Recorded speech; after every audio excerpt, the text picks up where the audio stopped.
Ni Jumatatu ya Novemba 17 mwaka 2025. Mpambanaji mwenzangu, tupo katika mitaa mbalimbali ya Namtumbo mjini, hususan hii leo CTV na CTFM, na kwenda kutazama maoni ya mashabiki wa mpira wa miguu hapa Namtumbo, hususan wakizungumzia kiwango cha timu ya taifa ya Tanzania Taifa Stars mara baada ya mchezo dhidi ya Kuwait, huku akigusa viwango vya wachezaji mmoja mmoja, lakini pia kocha Miguel Gamondi mwanzo wake ulikuwaje. Mimi ni Kiepo Benedicto. Unaitwa Jafali Halidi Chowo.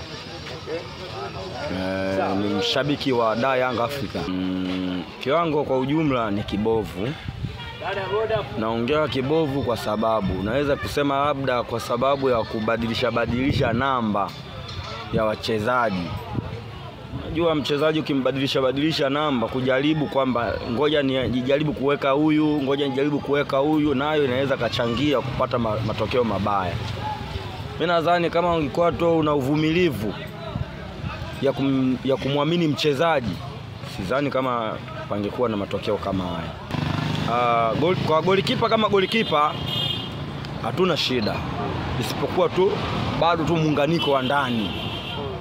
Muunganiko wa ndani ukiwa mzuri, golikipa naye pia tutamwona mzuri, lakini kama muunganiko wa ndani haupo mzuri, tutamlaumu golikipa bure, kwa sababu kama mechi ile ya juzi wale tuliocheza nao wana akili, yani sana wana akili, yani wametuzidi kwa kila kitu. Kwa hiyo kusema eti kumlaumu golikipa kwa mechi ile ya juzi ni ngumu sana. Tunarudi kwenye timu ya taifa.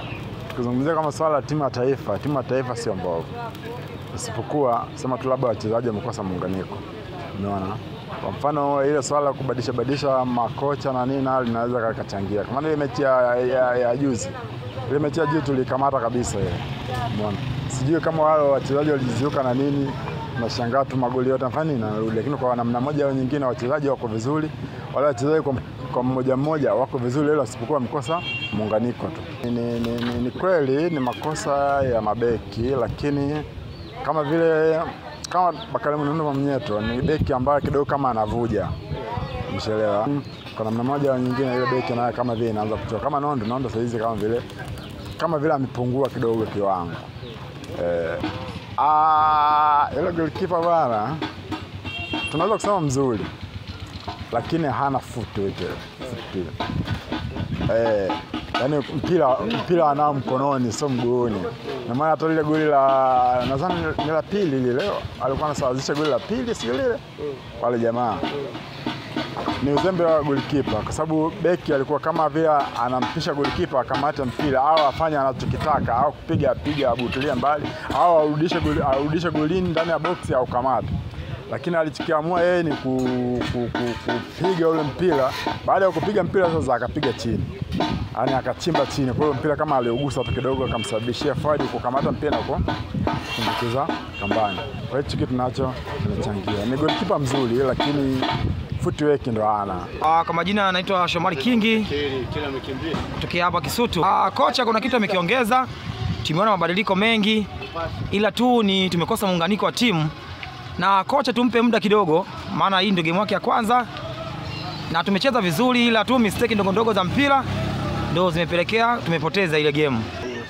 Ni kweli mistake za mabeki zipo, sababu wale mabeki hajapata muda mwingi wa muunganiko. Kwa mfano ukimchukulia Bakari Nondo Mnyeto ni ameingia kwenye kikosi moja kwa moja, hatujamzoea kucheza. Kwa jina naitwa Kilian Ngosongo, kutoka hapa kituo cha bodaboda Kisutu.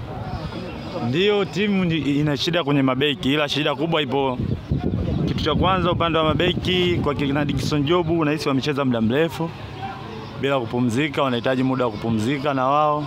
Kwa Bakari Nondo Mnyeto hajapata mechi nyingi zile za kimashindano. Ameingia hapa katikati baada ya Baka kupata ile adhabu ya mechi 5.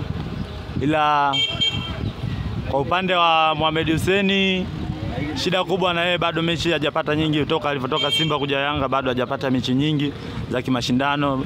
Nahisi ana mechi 3 hadi 4 hivi ndio ambazo amecheza za kimashindano baada ya kuja huyu kocha mpya, maana kocha yule mwanzo alikuwa hachezi kabisa.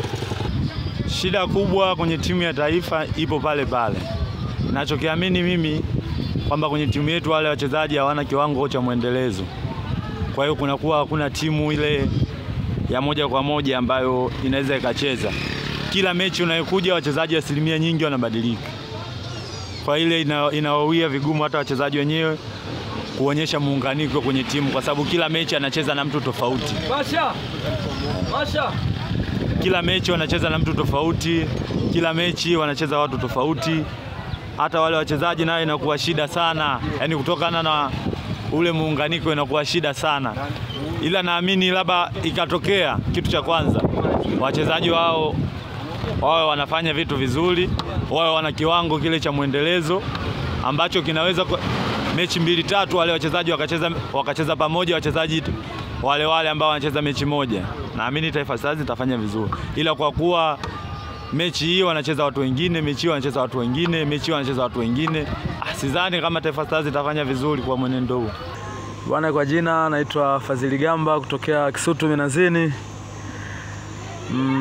Nadhani kupitia klabu yetu ya timu ya taifa Taifa Stars, game iliyopita nadhani tulianza vizuri, tulipambana, tulifanikiwa kupata goli 2, lakini tuliporudi kipindi cha pili wapinzani wetu kidogo walikuja kwa formula tofauti na ile walioingia nayo mwanzo, na walifanikiwa kupata ushindi wa bao 4-3, lakini hatuwezi kusema kwamba timu yetu ni mbaya sana. Timu yetu bado ipo kwenye ubora, na tuendelee tu kwamba kumsisitiza mwalimu aendelee kuongeza umakini kwa wachezaji, na wachezaji pia waongeze umakini ili hata washabiki nao tuweze kupata faraja kidogo na kuona timu yetu iko vizuri. Lakini kwa hali ya juzi kidogo kuna baadhi ya mashabiki kwa matokeo yale yalikuwa hajawalizisha, kwa sababu timu tayari ishatupa imani, tulishatangulia kupata bao 2, lakini ilikuja hatua ya mwisho wapinzani wetu walikuja wakasawazisha goli na wakaongeza tena goli. Kwa hiyo kidogo hata kwa sisi ilitupa changamoto, hata kwa mwalimu wetu natakiwa likalie hili na liangalie pamoja na benchi la ufundi lote la timu ya Taifa Stars, ili waweze kujua kwamba changamoto ziko wapi, kwa sababu wachezaji ni wale na viwango ni vile. Nadhani kwa timu yetu ya taifa ilifeli kipengele kidogo sana. Wachezaji wa timu ya taifa, watu lazima waseme hivyo kutokana na kuna mashindano ambayo yalishatokea hapo katikati. Nadhani tulikuwa tunatumia wachezaji wetu hapa ndani, walikuwa wanafanya vizuri na walifika mbali sana. Sasa lazima kwa mashabiki wazungumze hivi, kwa maana kwamba kuna wachezaji wale ambao wanacheza nchi za wenzetu kama kina Simon Msuva, kina Mbwana Samata, kwa maana kwamba uwepo wa wale katika klabu yetu ya timu ya taifa kidogo tunaona kunakuwa na uchache wa ushindi, tofauti na timu yetu ile ambayo inatumia wachezaji wa ndani tu. Labda niseme kitu kimoja, Yakubu Suleimani ni golikipa mzuri, lakini kwa sababu yupo kwenye timu ya taifa pale lazima wengi watamshusha viwango. Kwa klabu kama ya Simba, ni klabu kubwa, haiwezi kwenda kumchukua golikipa na ikampa nafasi kipaumbele cha kumweka golikipa nambari 2, kwa maana kwamba walishauona uaminifu wake na walishajua ubora wake. Kwa maana kwamba siku yote tunaweza tukatarajia hata yeye Yakubu Suleimani akaja kuwa golikipa nambari 1 katika klabu ya Simba. Kwa hiyo hata kwenye klabu ya timu ya taifa kwa Yakubu Suleimani hana ubaya. Nadhani tu ni upungufu mmoja ambao ulitokea kwa wachezaji na benchi la ufundi pia. Kuna baadhi ya vitu kidogo walikuwa na vifeli, na ndio maana hata sisi washabiki tunaona kuna mambo ambayo yanaendelea, lakini kwa wachezaji ni makosa yapo, lakini sio makosa ya kwa hukumu sana wachezaji.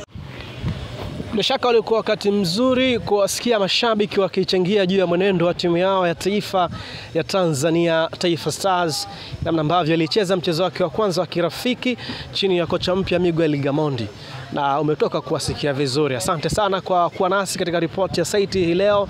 Mimi ni Kiepo Benedicto wa Saiti FM na Saiti TV. Bye bye.